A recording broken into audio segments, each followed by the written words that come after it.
Well, Jurgen, the best defence against the best attack in the Premier League on Sunday. What game are you expecting? Actually, a good one. To be honest, I know that very often doesn't happen when two top teams face each other. But I think our history with City shows that very often it was pretty interesting watch, because both teams really go for it and want to create, want to use, want to create opportunities, want to create chances, want to use momentum, want to use gaps, situations, all these kind of things. So that's why I expect a interesting football game, to be honest. You look at some of the games, and is it one where people will put a lot of emphasis on this being a decider for the title? I mean, you can't think like that, I'm sure. I cannot decide obviously what people think, but we can just go through the possible results. We win, we are 2 points up. If everybody thinks that's done and dusted with the league, cannot help. If we lose, we are 4 points behind. If anyone thinks that's it, I cannot change it, but I know nobody from City point of view would think it like that. And it's a draw, 1 point behind. So, and that's it. So, a very important game. I'm really looking forward to it. One of the biggest challenges you can face in football, but that's really nice. That's why I do this kind of things. Imagine we would be still 14, 15 points behind, would still be a great game, but lack of something like with meaningless and these kind of things. And so it's good. We qualified for a great game with the season we played so far, and I'm really happy that we can be part of it, and I can imagine a lot of people will watch it, and we give it a try. That's all I can say. I've read this morning that this Manchester City-Liverpool rivalry is the best seen in the Premier League. Would you go along with that? Who said it? Jimmy Carragher. Then yes. Sorry, I watched a lot of football in my life, but I cannot now not say that I was always in the subject. The detail that I can say, that's the biggest. I know about big rivalries. It's cool. It's cool. The last 4 years or whatever, since we stepped up a little bit and could close the gap to City slightly. It's interesting. Absolutely, we push each other to an incredible point tallies, madness. I would have never thought that these kind of things are possible, and especially not in this league. So the consistency both teams showed in that period is absolutely crazy. We had our top year where we won the league, where obviously City could not. There was a little gap, and then obviously there were years, especially last year, when there was the gap again big, because we had our problems. Apart from that, it was always close, which I like. As always said, the closer you get, the more likely it becomes that you can overtake. But we know it's tough. What changed in these 4 years, that everybody else thinks it's tough as well when they face us, and that's really good. In that respect, Jurgen, do you feel as if with the quality of the squads that the two sides have got and the quality of the football that the two sides play, you bring out the best in each other over the course of a whole season? Probably. Look, if you play professional football on highest level, your focus is on your own games. That's how it is. But there's a moment in the season, if you cannot avoid watching on the table, and you see, oh, there's one catching up constantly. They have the same amount of wins, all these kind of things, and so that's normal. So, but in sports, I think what helps you the most is a strong opponent. That's in the long term, especially, it helps you the most. Not sure, but. I think especially Nadal and Federer enjoyed a lot the rivalry they had. So I'm not sure if they would still play if they would have won the tournaments either hand. So I cannot see that, but they enjoyed that, and that's how it is in sports. And I wouldn't say I'm thankful that City is that good, but it didn't deny our development. So that's it. In terms of what you've just been through with the Champions League game, yours against Benfica and theirs against, obviously, Do you think that the 2 games that you've had there, and certainly for what you've had, prepares you particularly well or helps you get ready for the mentality of a game like this? Oh, I'm not worried about the mentality of my boys. It's like we learned over the years to really be in the next game, definitely. But that doesn't mean you forget about the game after. It's just to share. But after the game, immediately the boys was clear. So now it's City time, and from a football point of view, it didn't help too much. Both teams, we will not play in a 5-5. There might be moments when they force us to do that. I'm not sure, but now the games are obviously from a football point of view completely different. But yes, we will be prepared. It was Tuesday. We both played Tuesday, so we had enough time to prepare the game, to recover. That's good. Yeah. How I said, let's go. Carl, really was that? Hi, Jürgen. We've seen your players put in some really good away performances this season. Atletico, Old Trafford, Derby, Benfica did a night as well. How important is it that your players go with the same positive mindset into this one? I know how good Man City are, but you've got to go into this game with the same mindset. I mean, the wins as well. Yeah, it's important, but before none of these games, we thought we will give them a proper one or whatever. It was never was like this. Not in United, not Everton, wherever it was. Atletico.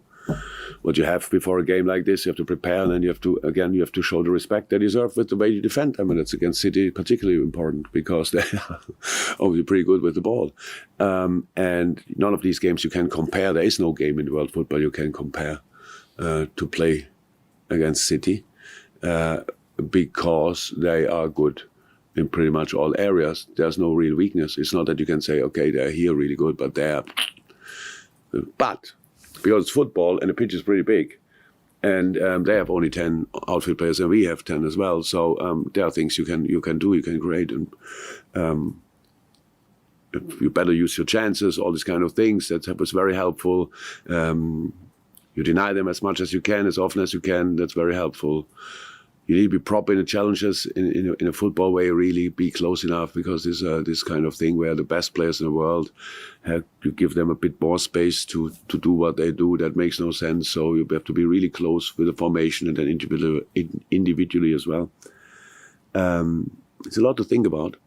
But in the end, it's a game, and the boys, I really hope I can help them until then, that they get all the necessary information, but not too much, and then they can be themselves and enjoy the game.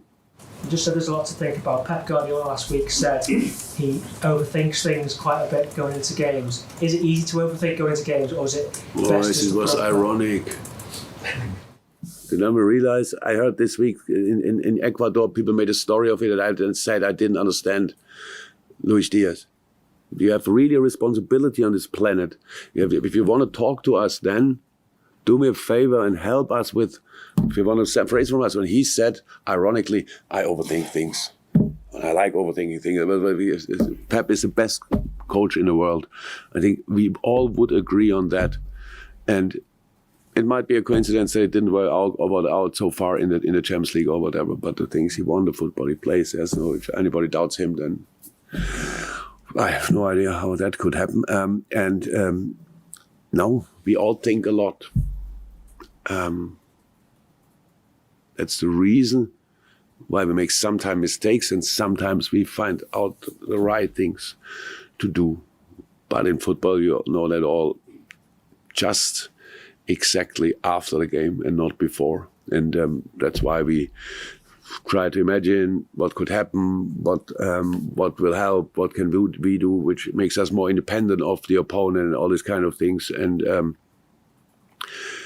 but it's true in the end, there must be a stop with informations, because then the boys have to play. And they, if I could help them enough during the week or during the time we are already together, it would be a bit a shame. So means hopefully we are now long enough together and did often enough the right stuff that we are ready to play the best possible game against City. That would be the target. Carl at the back. Yeah. Oh. Hi. You suggested on Tuesday that Mo was being slightly influenced by all the stories around him and all the talk around him. I'm just wondering, when it comes to a game like Sunday, how much do you rely on the big game experience of players rather than maybe their current form? I was all about, it was after the game, I know. Actually, I didn't know about stories around it. It was just the stories was what I thought being out of blah, blah, blah, intensity, 120 minutes, 6 times. That was what I thought, what he was, not the stories were written. I didn't even know what was there written. Big game experience helps, definitely. It's not the only important thing you consider when you make a lineup, but it's one of these. Yeah, that's it. Could you check on fitness news as well? Is everyone okay for the weekend? When I had a look last time on my smartphone, it looks like everybody is available again. Yeah. I've got one question in German from our colleagues at Sky Germany. Hallo Jürgen, Robert Sommerfeld, Sky Deutschland. In Deutschland sehr großes Interesse an Liverpool. Wir sehen immer wieder, dass das mit Abstand die höchst eingeschalteten Spiele sind. Wie viel kriegen Sie mit? Merken Sie sowas wie einen Daumendrücken aus der Heimat oder so? Just for you that he said the most viewed team in Germany, English team, is Liverpool. That's important information, sorry. No. Nee, kriegen wir nicht mit. Also kriege ich nicht mit. Ich weiß, dass du zusammen mit René Adler die Spiele kommentieren, weil ab und zu gucken wir die deutsche Version, aber ansonsten kriege ich das nicht wirklich mit. Aber ich weiß natürlich, dass ich habe viele Freunde nach wie vor da und die sind alle sehr interessiert. Aber kann ich mir gut vorstellen, weil es ja auch ein cooler Club und ist die Geschichte, die wir schreiben zusammen, ist ja auch durchaus nett. Und deswegen ist es schön, dass es so ist, aber mitkriegen, dass ich irgendwie das verfolgen würde, nein, das tue ich nicht. Wenn ich noch eine inhaltliche nachschieben darf. Sie haben, als Sie Diogo Jota dazu bekommen haben, war schon die große Frage, einmal haben Sie es versucht mit allen Vieren zusätzlich, da hatten dann, glaube ich, Salah und Mané sehr viel Defensivaufgaben. Jetzt haben Sie ja noch einen 5. Offensiven. Sie werden ja cool, kaum mit allen 5 spielen können. Können Sie ein bisschen erklären, wie Sie da rangehen? Wie wählen Sie die 3 aus den 5 aus oder werden es vielleicht doch wieder 4 der Offensiven? Alles möglich. Also alle 5 ist eher weniger möglich. Aber wer passt am besten für das Spiel? Darum geht es jetzt eigentlich. Wer ist in welcher Verfassung? Wer passt am besten? Von wem erwarte ich was? Das ist eigentlich der Grund für eine Aufstellung. Mit den 4, das hat sehr gut funktioniert in der Anfangsphase. Dann hat sich allerdings jeder darauf eingestellt und wir können nicht einfach nur so Plong umstellen, weil das wäre ein Wechsel gewesen, also ein Spielerwechsel. Das war ein bisschen uncool. Aber der Beginn des Spiels den mochte ich sehr gerne und das war eigentlich der Plan damals, in Führung zu gehen und dann tatsächlich damit richtiger umzugehen, als wir es getan haben. Aber ja, ganz normal, ist nicht anders. Es ist schön, wenn man diese Alternativen hat, weil die Jungs einfach alle außergewöhnlich sind auf ihre Art. Und wir werden sehen, mit wem wir beginnen und mit wem wir es dann weitermachen und mit wem wir dann das Spiel beenden. Das ist ja beides gleich wichtig, oder alle 3 Sachen sind gleich wichtig. Und deshalb haben wir heute eine Einheit, wo ich mir das ein bisschen angucke. Und dann werden wir für morgen dann die Entscheidung getroffen haben schon, weil da bereiten wir uns dann richtig vor mit der einen Einheit, die wir richtig haben, um das taktisch so darzustellen, wie das aussehen soll. Vielen Dank. We'll bring an end to the open section of the press conference there. Thank you so much for checking the videos. If you want more from us, then do consider joining Red Men Plus, which funds everything we do here for free on YouTube. But not just that, we're going to give you a whole bunch of incredible Liverpool content in podcast and in video form, extra Red Men TV shows and documentaries, features and interviews with Liverpool legends past and present. Get closer to the city, to the football club that we all love on redmenplus.com. Click the button, head over there now.